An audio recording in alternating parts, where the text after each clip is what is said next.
लोग कहते थे कि उस हवेली में कदम रखते ही इंसान जिंदा बाहर नहीं आता, लेकिन एक रात किसी ने उस हवेली का दरवाजा खोल दिया और फिर जो हुआ उससे पूरे गांव की रूह कांप गई। तो दोस्तों, आज ऐसी कहानी एक और लेके आया हूँ। चलो सुनते हैं। एक गांव था जो बड़ा ही शांत गांव था, जिसका नाम था नरसिंहपुर। नरसिंहपुर की आबादी ज्यादा नहीं थी। यहाँ के लोग साधारण मेहनतकश और अपने पुराने रीति रिवाजों के साथ बंधे हुए थे। गांव के चारों ओर घने जंगल से घिरा हुआ था और बीच में दूर से झलकती हुई एक पुरानी हवेली खड़ी थी। गांव के बच्चे जब भी उस हवेली का नाम लेते, उसके चेहरे पर डर साफ झलकता था। लोग उसे भूल चुकी हवेली कहते थे, क्योंकि कहा जाता है कि जो भी उस हवेली में गया वापस नहीं आया, या तो फिर उसकी याददाश्त चली जाती थी। रिया एक 22 साल की लड़की थी जो हाल ही में शहर से गांव आई हुई थी। उसके पिता का पैतृक घर इसी गांव में था।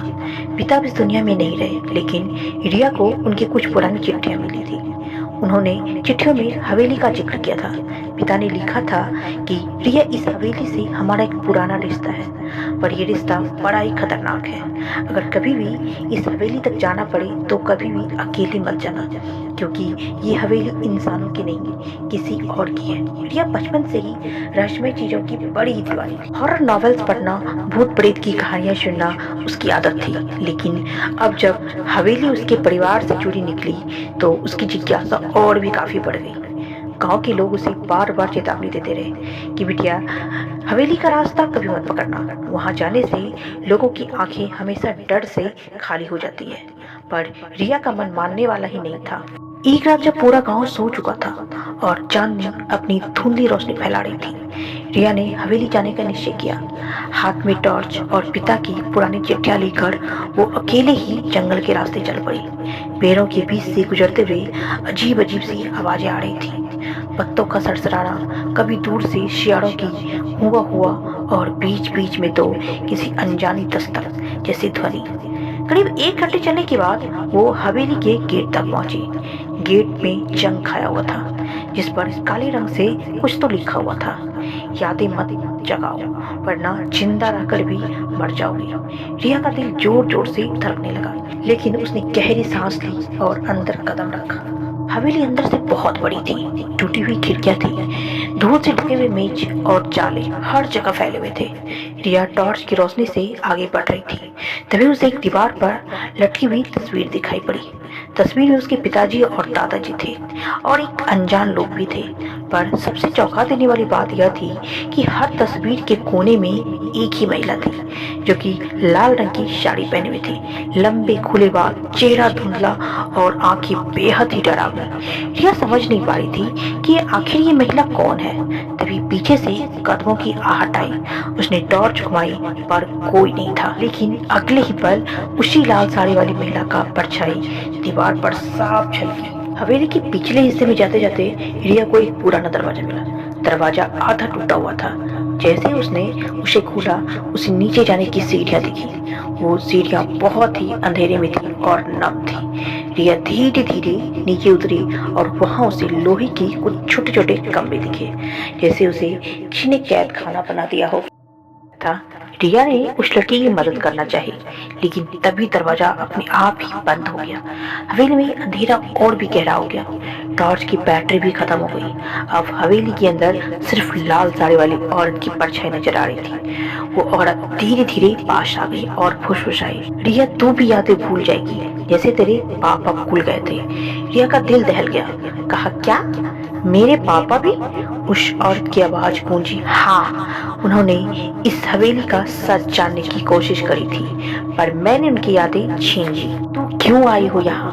भाग जा वरना तेरा भी वही हाल होगा। रिया ने हिम्मत करके पूछा, तुम आखिर हो कौन? औरत हंस पड़ी। मैं इसी हवेली की रक्षक हूँ। हर उस इंसान की यादें मिटा देती हूँ जो यहाँ का सच जानने की कोशिश करता है, क्योंकि इस हवेली के तहखाने में ऐसा राज छुपा हुआ है जिसे अगर बाहर की दुनिया जान गई तो सब कुछ खत्म हो जाएगा।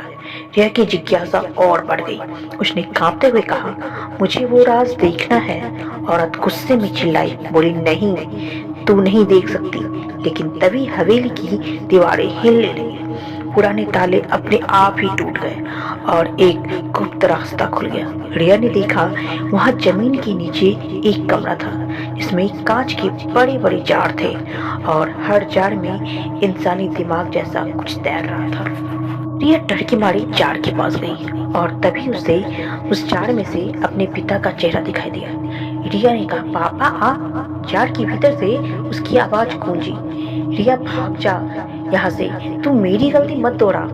ये औरत लोगों की यादें कैद कर लेती है। हमने हवेली के खजाने का सच जानना चाहा था, पर ये खजाना सोना चांदी का नहीं है, इंसानों की यादें हैं। रिया रो पड़ी तो बोली, पापा मैं आपको छुड़ाऊं कैसे? पिता ने कहा, उस औरत को हराने का बस एक ही तरीका है बेटा, डर मत।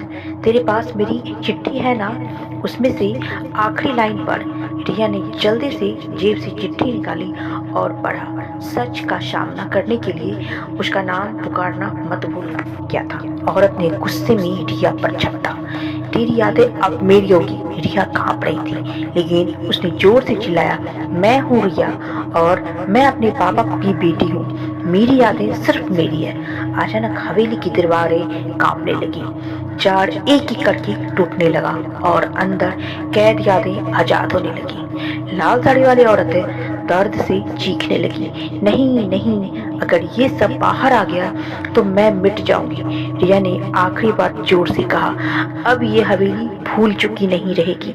सच सामने आएगा और उसी पल हवेली जोरदार धमाके के साथ गिरी। अगले दिन सुबह जब गांव वाले दौड़े तो उन्होंने देखा कि हवेली की पूरी तरह ढह चुकी थी। रिया बेहोश पड़ी हुई थी। जब होश आया तो गांव वाले उसे घर लाए।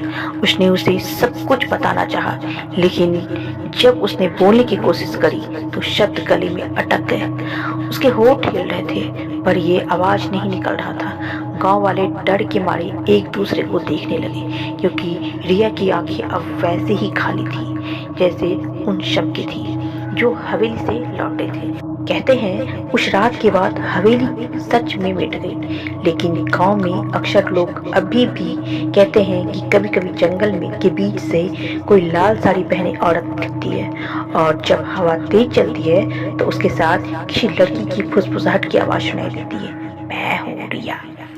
तो ही डियर, आपको हमारी कहानी कैसी लगी प्लीज हमें कमेंट्स में बताएं और हमारे वीडियो को लाइक और सब्सक्राइब करना ना भूलें।